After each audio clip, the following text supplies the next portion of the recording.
Les violations de la loi et la réticence du parti Orange à organiser des élections crédibles et transparentes deviennent de plus en plus évidentes.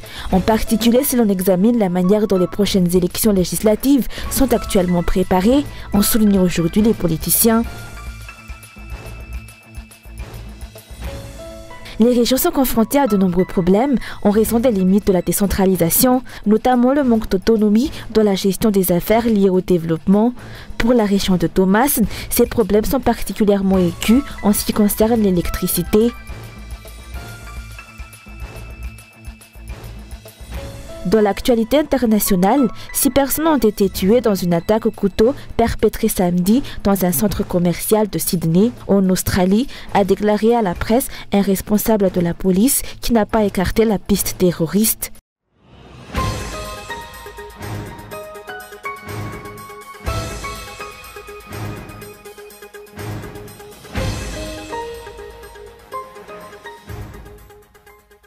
Les violations de la loi et la réticence du parti Orange à organiser des élections crédibles et transparentes deviennent de plus en plus évidentes, en particulier si l'on examine la manière dont les prochaines élections législatives sont actuellement préparées, ont souligné aujourd'hui les politiciens.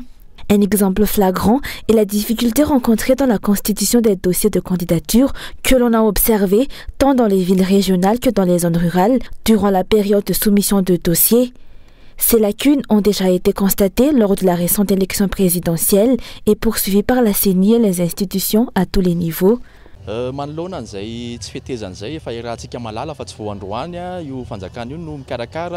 savons que ce n'est pas la première fois que ce régime organise des élections hors normes démocratiques. La constitution du dossier de candidature pour les élections législatives a été rendue particulièrement difficile, ce qui a été observé aussi bien dans les villes régionales que dans les zones rurales. Si l'on peut s'attendre à des difficultés dans les villes régionales, celles rencontrées dans les districts ruraux étaient excessives. L'obtention de certains certificats a été particulièrement ardue, alors que la loi et la démocratie stipulent que la candidature à Madagascar devrait être libre et ouverte à tous. Cette situation est regrettable et devrait inciter les citoyens, vrais détenteurs du pouvoir, à être vigilants pendant ces élections. Dès les premiers instants du processus électoral, nous constatons des irrégularités qui témoignent d'un manque de respect flagrant envers la démocratie de la part des dirigeants.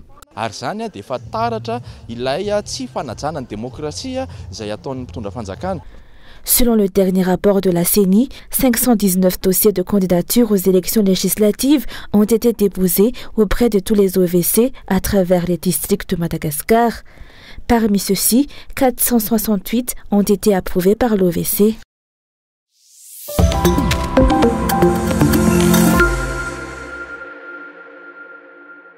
À Madagascar, le secteur éducatif est-il détruit ou à détruire pour asservir les Malgaches?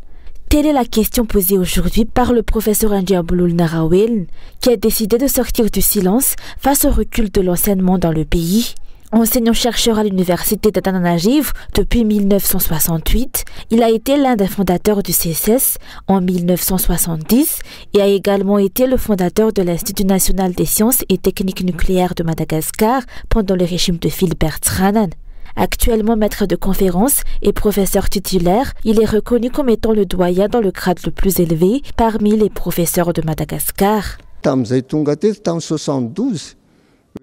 En 1972, l'université française Charles de Gaulle a été changée en université malgache et nous avons fait partie de ceux qui se sont battus pour cela. Cependant, certains de nos amis sont restés à l'étranger. Lorsqu'un ministre a critiqué nos amis en les traitant de non-patriotes, j'ai posé la question, ce dernier savait-il pourquoi ses enseignants étaient partis? Un de mes amis qui est parti n'a confié que c'était parce qu'il avait un enfant autiste et qu'il avait besoin d'argent pour le soigner. Donc il est parti à l'étranger pour chercher des ressources. Au ministre, j'ai demandé pourquoi critiquer ceux qui partent, mais que donnez-vous à ceux qui restent? À cette époque, en tant que maître de conférence, nous étions invités à l'étranger et nous prenions l'avion en première classe avec notre famille. Notre salaire annuel nous permettait d'acheter une voiture. Mais maintenant, quel est le salaire d'un enseignant? Leur salaire actuel ne leur permettra jamais d'acheter une voiture durant toute leur vie.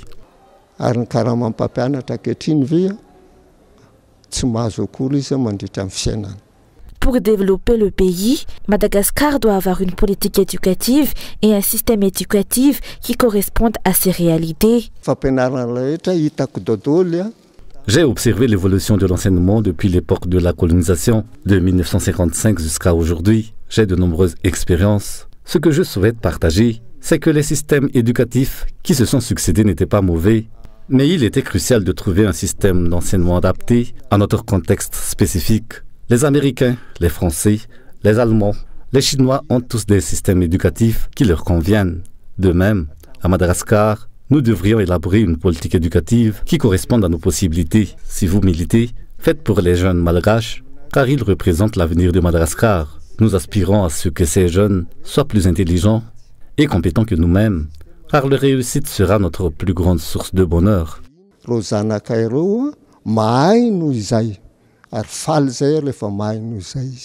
L'adoption d'une politique éducative bottom-up, élaborée en collaboration avec les acteurs locaux, est essentielle, mais également la prise en considération et la valorisation des intellectuels. Lors de mon voyage en Chine, j'ai été chaleureusement accueilli à l'aéroport avec une grande banderole de bienvenue. J'ai été agréablement surpris par la façon dont les intellectuels sont traités de ce pays. On m'a escorté dans une salle d'honneur où j'ai été assis aux côtés de diplomates et de personnalités influentes. Pendant nos déplacements, notre véhicule était accompagné de plusieurs motards. Cette expérience m'a fait réfléchir sur le lien entre le traitement des intellectuels et le développement d'un pays. Il n'est pas étonnant que la Chine soit si développée, car elle accorde une grande importance aux intellectuels. Un pays qui néglige les intellectuels est destiné à régresser continuellement.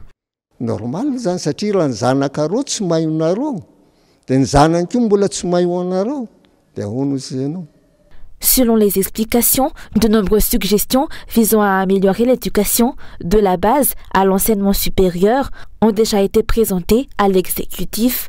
Cependant, ce qui fait défaut, c'est la mise en œuvre de ces propositions et la volonté politique nécessaire pour les concrétiser.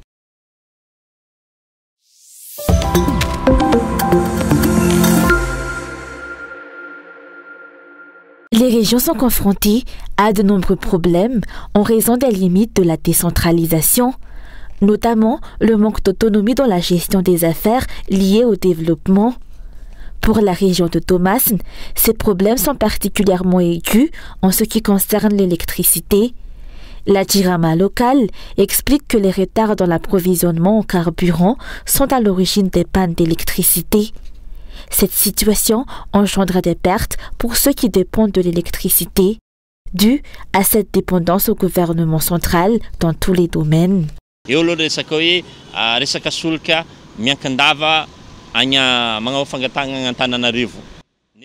En ce qui concerne la hausse constante du prix du carburant, les demandes sont adressées à Antananarivo alors que la raffinerie se trouve à Tamatave. Cela met en lumière notre manque d'autonomie dans la gestion des affaires, tant sur le plan politique que technique. En tant que journaliste d'investigation, je peux confirmer que les problèmes d'électricité dans la région sont dus au manque de pouvoir décisionnaire de la Jirama locale, qui doit constamment demander l'autorisation à Antananarivo. De plus, les compteurs et les câbles électriques arrivent au pays par le port de Tomasne, puis sont envoyés à Antananarivo avant d'être redistribués dans les régions. Par exemple, lorsqu'un transformateur a brûlé au bazar d'Amboudivoul, il a fallu 4 jours sans électricité, car la Jirama devrait encore obtenir l'autorisation d'Antananarivo pour l'envoi d'un nouveau transformateur, alors qu'il aurait pu être acheté à Tamatave, selon mes sources. La centralisation du pouvoir par le gouvernement central se reflète également dans le domaine de la sécurité. Les arrestations sont effectuées par les forces de l'ordre de la capitale et les enquêtes sont menées à Antananarivo, bien que nous disposions localement de forces de l'ordre compétentes et de tribunaux. Même pour l'ouverture de Miami, une intervention du gouvernement central est nécessaire. Récemment, un appel à candidature au ministère de la Jeunesse a précisé que les entretiens auraient lieu à Antananarivo, ce qui ne garantit pas une égalité de chance pour les habitants des régions reculées. Le manque d'autonomie dans les décisions et la gestion des affaires entrave le développement dans les régions, y compris dans le secteur privé. Cette situation contribue à l'inflation dans les régions, bien plus qu'à la capitale. Selon les explications, Les autorités régionales chargées de la gestion des affaires régionales semblent être inactives car elles ont été pour la plupart nommées de manière subjective sans tenir compte de leurs compétences réelles.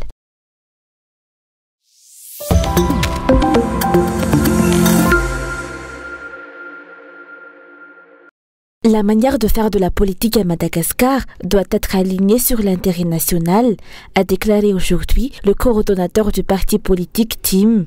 Selon lui, Andradzwen aurait dû dépasser les conflits politiques et soutenir l'ancien président Eradzonar-Mapian dans sa candidature à la présidence de la Commission de l'Union africaine s'il y avait eu une véritable considération de l'intérêt public. Le coordonnateur du parti TIM a ainsi souligné la nécessité de corriger la manière de faire de la politique à Madagascar pour mettre en avant l'intérêt général plutôt que les intérêts personnels. Dans l'intérêt du pays, une opportunité de cette nature aurait dû être envisagée comme un témoignage de solidarité entre les Malgaches. Sans l'interférence de considérations politiques pour favoriser les intérêts nationaux, cette candidature aurait dû bénéficier du soutien des dirigeants. On se demande s'il existe des raisons particulières qui ont empêché ce soutien. Cet ancien président était un candidat à haut potentiel. Faire de la politique devrait toujours impliquer la prise en compte des intérêts du pays plutôt qu'un terrain de manifestation de haine entre politiciens. L'ancien président Eradzonar-Mapian figure parmi les candidats en bonne position pour l'élection à la tête de la Commission de l'Union africaine. Sa candidature ne représente pas seulement son nom, mais aussi celui de la nation malgache. Cependant, l'attitude d'Andradzwen risque de ternir l'image de Madagascar en laissant transparaître un pays rongé par les conflits politiques. Il est crucial pour le pays d'améliorer sa réputation internationale face aux diverses formes de corruption et de problèmes auxquels il est confronté.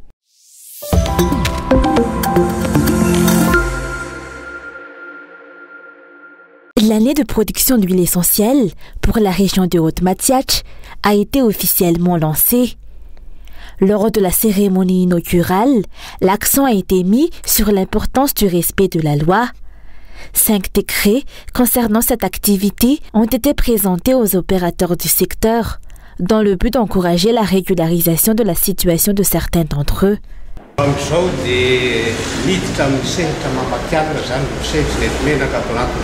Actuellement, les acteurs du secteur de l'huile essentielle dans la région de Haute-Matziach franchissent un nouveau palier de professionnalisme.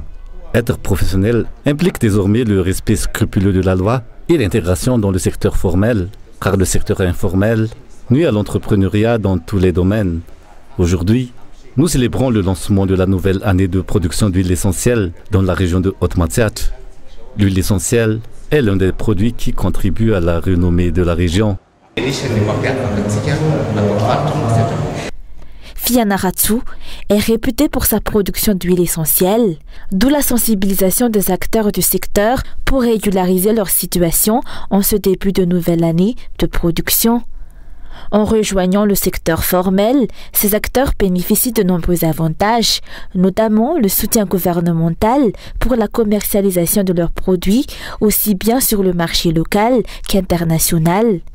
Le gouvernement a délivré des autorisations à ces acteurs afin de les aider à franchir un nouveau palier de professionnalisme.